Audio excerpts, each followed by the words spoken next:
Evidentemente existen un sinfín de número de valores que habitualmente nos va a hacer confundir, por ejemplo, valores en mujeres, valores en varones, ¿no? Eh, Prácticamente estos son los valores que van siendo consensuados entre todos estos, tomando en cuenta que un valor nunca va a ser exactamente lo que nosotros esperamos, porque dependiendo del procedimiento o dependiendo incluso el tipo de reactivo puede ir variando. Siempre en el lado derecho del estudio laboratorial se pone el valor normal para que tengan un punto de referencia.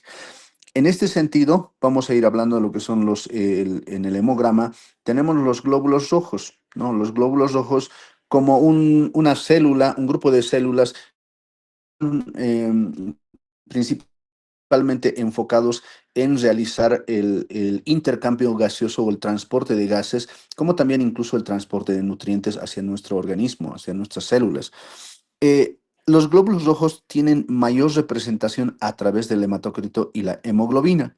Tomando hemoglobina para los médicos termina siendo el más importante, ya que a través de esto podemos determinar si estamos ante una anemia o ante una eritrocitosis o estamos ante un valor normal. Entonces, el hematocrito y la hemoglobina habitualmente siempre debe tener una relación de 3:1, lo que significa de que si el valor de la hemoglobina es 15, si lo multiplico por 3, esta tiene que resultar 45, como lo estamos observando. Si este 45 lo divido entre 3, debe salirnos 15, ¿no? Esa es la relación 3:1. En algunos casos hablamos de la relación eh, entre lo que es el hematocrito y la hemoglobina, simplemente a la concentración de los hematíes en relación al plasma, ¿no? Por ejemplo, si yo les hablo de un hematocrito qué sé yo, a ver, vamos a hablar de 27, por ejemplo, ¿cuánto sería la hemoglobina? 9. Hablamos de 27, evidentemente, entre 3, ese es el valor, ¿no? Entonces, de esa forma vamos haciendo una traducción. Prácticamente la patología aparece cuando nuestro organismo registra cifras bajo de 15 y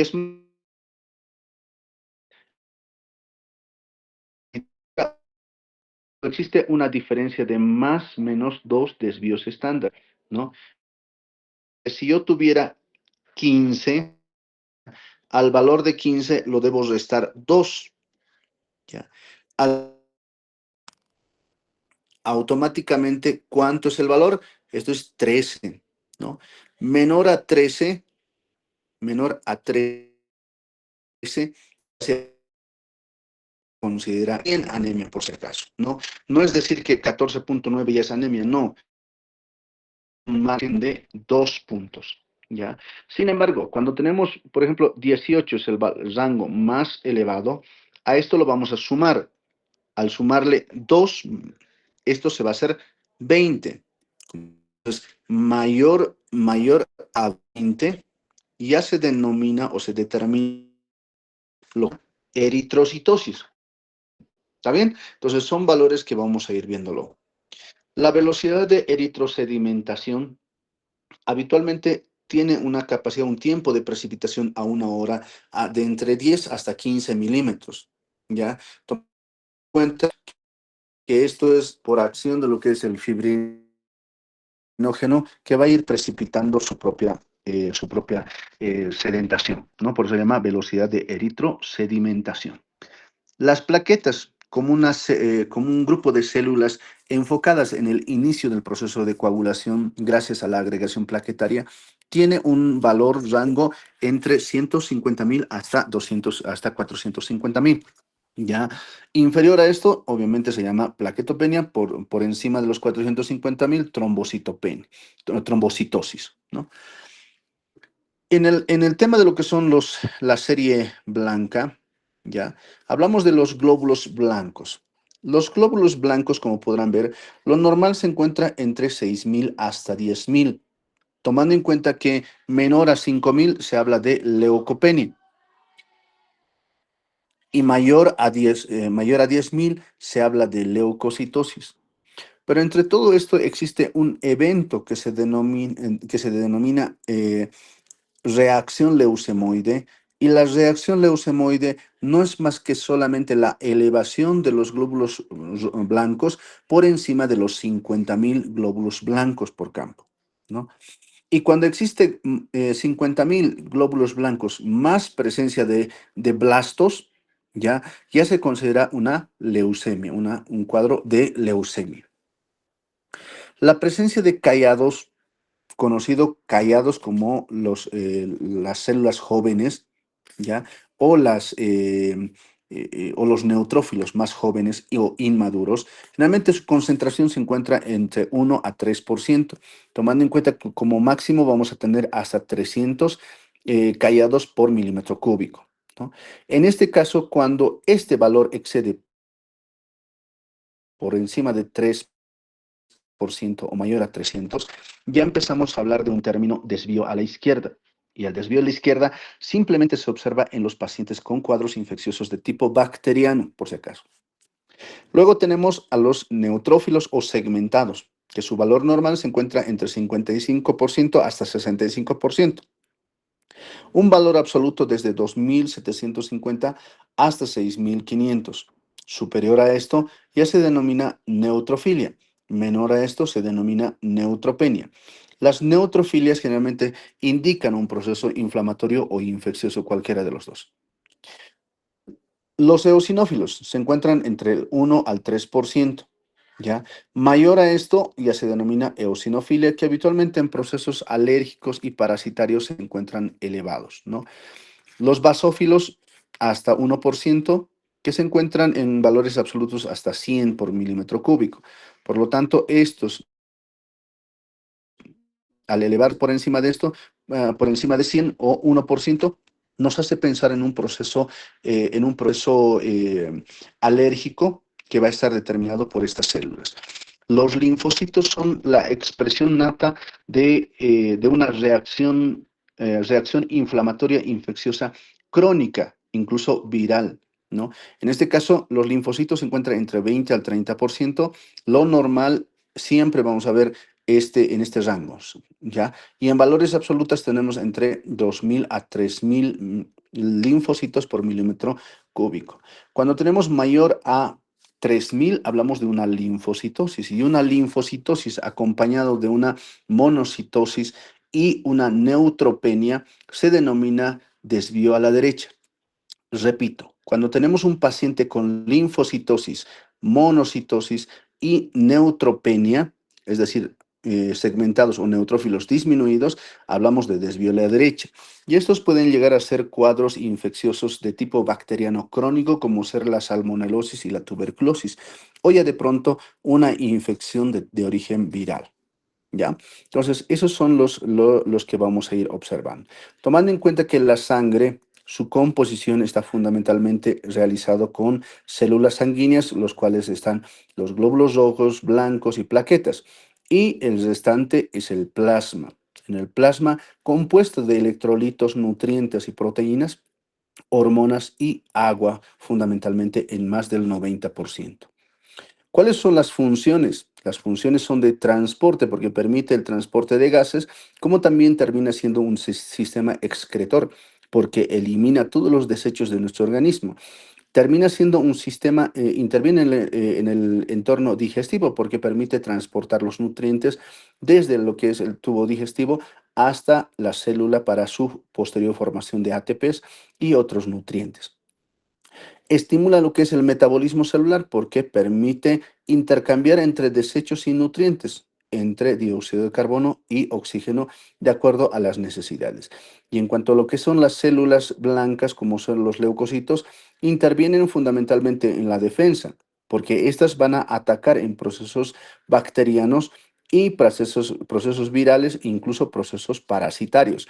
Pero sin embargo, en algunos casos, cuando nuestro organismo entra en un desorden como ser en el lupus eritematoso sistémico o incluso como en el paciente con artritis reumatoidea, nuestras mismas defensas empiezan a atacar a nuestras mismas células normales y produciendo una enfermedad autoinmune, ¿ya?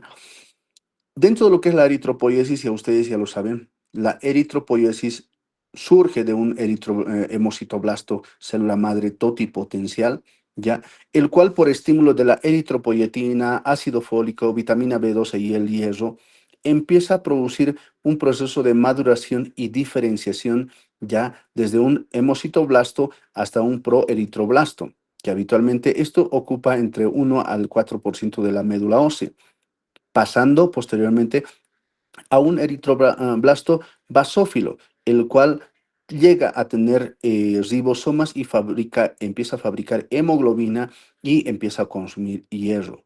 Y a la vez, este último estadio da lugar a lo que es al eritroblasto policromatófilo, el cual tiene un nivel de hemoglobina alto, muy alto, para finalmente estos llegar a perder su núcleo para convertirse en normoblasto y finalmente, una vez perdido lo que es su núcleo, ya se transforma en reticulocito, el cual sale de la médula ósea y mantiene aún todavía su ribosoma por más de 24 horas.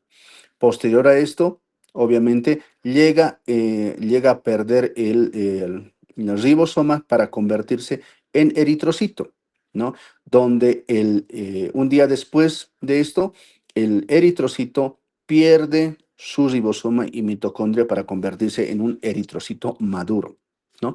Este proceso previo al eritrocito dura entre 5 a 7 días, ¿ya? Eso es bien importante ver, ¿ya?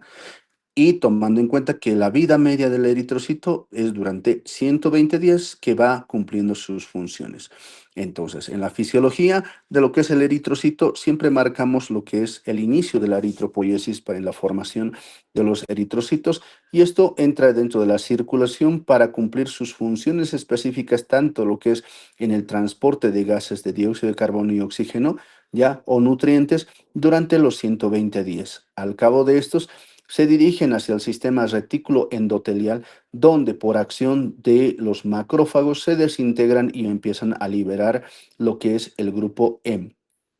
Este grupo M libera lo que es tanto, desdobla lo que es perdón, estos macrófagos liberan lo que es el grupo de la hemoglobina para finalmente desdoblarlos en un grupo globina, el cual se recicla en aminoácidos y retorna hacia el hígado para volver a ser utilizado. Y aparte de eso, el grupo hemo, ¿ya? Empieza a producirse una desintegración por la enzima hemoxidasa y se convierte en biliverdina, también liberando hierro y monóxido de carbono. Este hierro es reciclado ya y se une a la transferina para que se transporte hacia lo que es, hacia nuevamente hacia la médula ósea para nuevamente la eritropoiesis, ¿ya? Y obviamente esto estimula a la vez la eritropoyetina, ¿ya? En este caso, la biliverdina posteriormente se transforma por acción de la biliverdina reductasa en bilirrubina no conjugada, una molécula insoluble o liposoluble hidrofóbica que necesita una proteína que es la albúmina, el cual permite el transporte desde el sistema retículo endotelial hasta el hígado para llegar a producir el proceso de conjugación por acción de la enzima glucoronil transferasa a nivel hepático, el cual adiciona un 80% de lo que son el ácido glucurónico y un 10% del ácido sulfúrico y 10% de otras moléculas, ¿no? Para finalmente esta se haga una sustancia hidrosoluble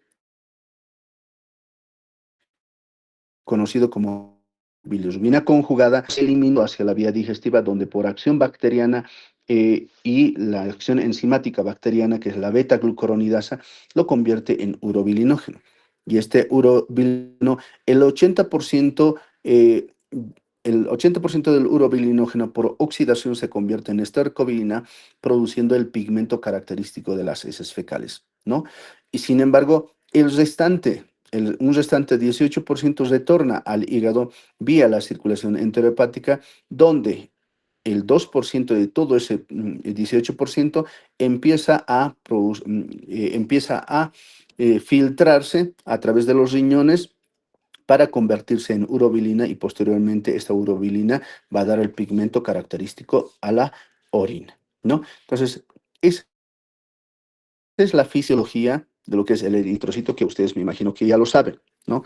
Entonces, a partir de esto, nosotros vamos a permitirnos decir ya y con algunos valores, por ejemplo, los glóbulos rojos, sus funciones son fundamentalmente el transporte de gases, ¿no?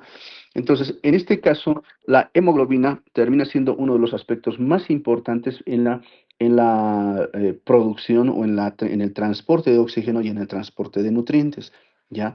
Y la hemoglobina se encuentra entre 15 a 18 gramos decilitro, ¿ya? Tomando en cuenta que la reducción o la adición de 2 puntos termina siendo o bien anemia o bien eritrocitosis, ¿ya? La concentración de hemoglobina corpuscular media no es más que un índice que va a llegar a valorar la concentración de hemoglobina que lleva cada hematí, ¿ya? Por lo tanto, cuando la concentración de hemoglobina disminuye, aparecen las anemias, tomando en cuenta que los valores normales se encuentran entre 33 a 37, ¿no? Entonces, cuando hablamos de esta situación, vamos a ir hablando de un trastorno, de un cuadro de anemia que puede estar relacionado con una anemia microcítica cuando está por debajo de 33, ¿ya? O una anemia macrocítica cuando está por encima de estos valores. El volumen corpuscular medio solamente refleja el tamaño de los hematíes, que también nos va a dar esa misma clasificación de microcítica, normocítica y macrocítica. El valor del tamaño está completamente relacionado por las deficiencias nutricionales como ser el ácido fólico, el hierro y otras situaciones, incluso el ácido, la vitamina B12, ¿no? La hemoglobina corpuscular media indica la cantidad de hemoglobina que hay en cada glóbulo rojo y por lo tanto esa concentración de hemoglobina es la que le da el pigmento característico del rojo a un hematío, ¿no? Entonces, lo normal es entre 27 a 32 picogramos y cuando esta hablamos que está por debajo de 27, hablamos de una anemia hipocrómica. Y cuando está por encima de 32, hablamos que es hipercrómico, ¿ya? O normocrómico cuando está dentro de estos. Cuando está normal, pues generalmente se da por déficit de vitamina B12 o deficiencia de ácido fólico. Sin embargo, cuando este está disminuido, hablamos de los cuadros de talasemia como también déficits de hierro, ¿ya? Entonces, los tipos de anemias. Según la clasificación de las anemias, puede darse de esta forma. De acuerdo a la gravedad, que podemos clasificar en leve, moderado, severo y con riesgo vital cuando es menor a 6. Y esto obviamente va a ir cambiando en función de las características. Una corrección acá es de 11 a 13 por si acaso, ¿ya? De 11 a 13 es leve, de moderado es de 9 a 11, severo es de 6 a 9 y menor a 6 si hablamos de riesgo vital o crítico. Una anemia, de acuerdo al muscular media, también puede definirse como una anemia microcítica, normocítica o macrocítica, ¿ya? Y de acuerdo a su etiopatogenia, se puede considerar una anemia regenerativa, que generalmente es más del 2%. Eso significa que se van a volver a reestructurar la cantidad de glóbulos rojos, que sin embargo el tipo de anemia generalmente es periférica. Sin embargo, cuando hablamos de A regenerativa, hablamos de que estas están relacionadas fundamentalmente con insuficiencia renal debido a una baja producción de la eritropoyetina o una anemia aplásica que se da por un cuadro de destrucción de la médula ósea, ¿no? Que en estos casos no se van a regenerar los glóbulos rojos. Las anemias se pueden dar por distintas causas. La primera, por aumento de la pérdida y por disminución de producción, es decir, que se va a perder o va a disminuir su producción. En el aumento de pérdida, estas pueden ser de origen hemolítica y no hemolítica. Y cuando hablamos de hemolítica, significa que nuestro mismo organismo se va a destruir, ¿no? Y esa destrucción va a ser por causa inmunológica o por causa no inmunológica, ¿ya? Sin embargo, los déficits de disminución en producción van a ser por déficit en la proliferación. Esto déficit de producción del grupo M o una alteración en la síntesis de globina, que puede darse generalmente como un cuadro de anemia microcítica o incluso en el tema de lo que es de diferenciación debido a un déficit en el ácido fólico, hablamos de una anemia macrocítica, ¿no? En los cuadros de mielotisis, enfermedades crónicas como la insuficiencia renal o la insuficiencia medular van a llegar a producir un cuadro de anemia normocítica, ¿no? Que se da por una deficiencia en la diferenciación. Las de causa inmune están mediados por una reacción antígeno-anticuerpo y estos obviamente están relacionados en cuanto a lo que es las incompatibilidades sanguíneas, el síndrome de Evans y el lupus eritematoso sistémico. Y entre las no inmunológicas, realmente se dan por fragmentación o cuadros inflamatorios mediadas más que todo por citoquinas. Y esto se va a dar en procesos neoplásicos, en leucemia y en cuadros sépticos, donde en los procesos sépticos, por acción de los lipopolisacáridos estimulados por las bacterias, ¿no? Estos van a estimular la producción macrofágica de interleuquinas, como ser la interleucina 6, el cual va a disminuir la concentración y absorción de hierro a nivel hepático. Y de esa manera, obviamente, va a llegar a producir mayor anemia, ¿no? La interleucina 1, lo que llega a producir es una disminución de la eritresis. Y esto, obviamente, va a llegar a producir una disminución propio de lo que es la producción de nuevos glóbulos rojos. El factor de necrosis tumoral alfa y el interferón gamma es más, y la interleuquina 1, lo que va a llegar a producir es una disminución de producción de eritropoyetina, incrementando más lo que es la producción de glóbulos rojos. Y de esa forma llega a producir lo que son las anemias. Las anemias no hemolíticas son generalmente las hemorrágicas. Este es un cuadro que habitualmente explica todas las causas de anemia eh, encontrados en nuestro organismo. La eritrocitosis no es más que algo extremo, ¿no? La eritrocitosis puede ser primaria, secundaria o relativa. Cuando hablamos de una primaria, generalmente está causada por una proliferación monoclonal de células madres, ya que va a ser causado por una mutación en el gen de la tirosinquinasa, ¿no? Estas pueden ser con una eritropoyetina normal o disminuida, pero fundamentalmente se observa esta patología en policitemia vera. Sin embargo, en algunos casos vamos a hablar de la eritrocitosis secundaria, y esto está dado por una hipoxia, una eritropoyetina elevada, que se va a dar en los pacientes con EPOC, en la enfermedad pulmonar obstructiva crónica, el apnea del sueño, pacientes con hábitos tabáquicos y pacientes con cuadros respiratorios, ¿ya? Y la última es la anemia relativa. La anemia relativa generalmente se da por una pérdida excesiva de líquido o deshidratación o uso excesivo de diuréticos, la diarrea, vómitos y grandes quemados. En este caso, aparenta un cuadro de eritrocitosis por un cuadro denominado la hemoconcentración, ¿ya?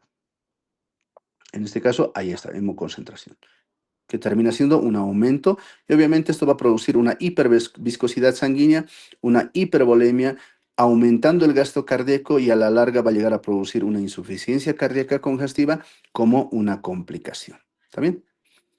En cuanto a los leucocitos, lo que les decía, los glóbulos blancos, lo normal, 6.000 a 10.000. Leucocitosis generalmente es un proceso infeccioso e inflamatorio agudo. Sin embargo, cuando hablamos de leucopenia, hablamos de un cuadro de una aplasia medular, cuadros infecciosos crónicos como la fiebre tifoidea, salmonelosis y la tuberculosis, incluso enfermedades virales.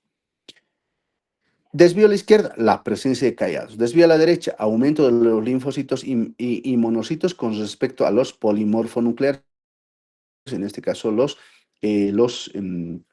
neutrófilos. Reacción leucemoide es la presencia de más de 50.000. Esto ya se ha actualizado hoy en día, mayor a 50.000. Y una hiperleucocitosis se habla mayor a 100.000. Leucemia mayor a 100.000 con presencia de blastos. Eso es importante de reconocer. Neutrófilos. En cuanto a neutrófilos, hablamos de neutrofilia, generalmente siempre es un cuadro infeccioso, inflamatorio y una infección bacteriana aguda. A diferencia, en las neutropenias pueden deberse a un cuadro de anemia perniciosa o aplásica o por deficiencia de vitamina B12. Las linfocitos linfocitosis son todo lo contrario, generalmente responden en procesos crónicos. En este caso, hablamos que la linfocitosis se va a dar en una inflamación viral, como ser la varicela, parotiditis, hepatitis y la tuberculosis. Y la linfocitopenia o linfopenia se da en procesos como anemia plástica, uso de terapias de esteroides, quimioterapia, VIH-Sida y enfermedades virales. Monocitos. Los monocitos habitualmente reaccionan sobre los procesos virales, ¿ya? Como también bacterianos, pero más en procesos virales. Estas generalmente se presentan en procesos crónicos y en procesos virales, como ser la leucemia, lo que es la tuberculosis pulmonar, infecciones virales, incluso algunas infecciones protozoáricas, como ser la toxoplasmosis. Eosinófilos.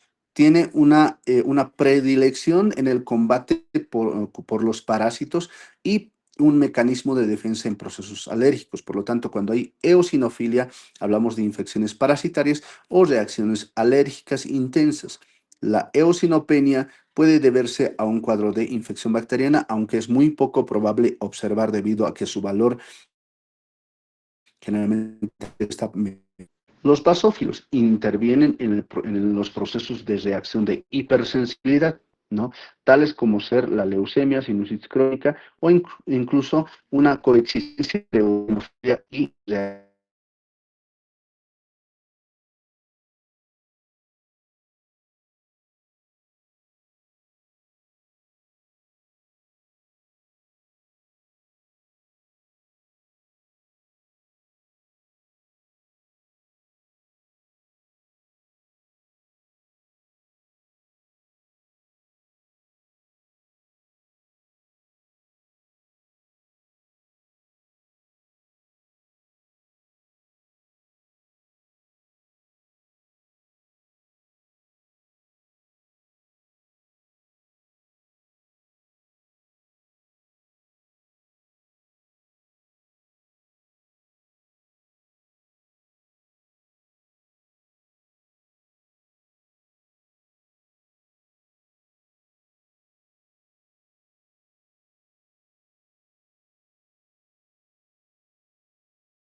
que se encuentra entre hasta 100.000, ¿ya? Una moderada de entre 20.000 a 50.000. En estos casos, ya el paciente llega a tener cuadros de hematomas o equimosis.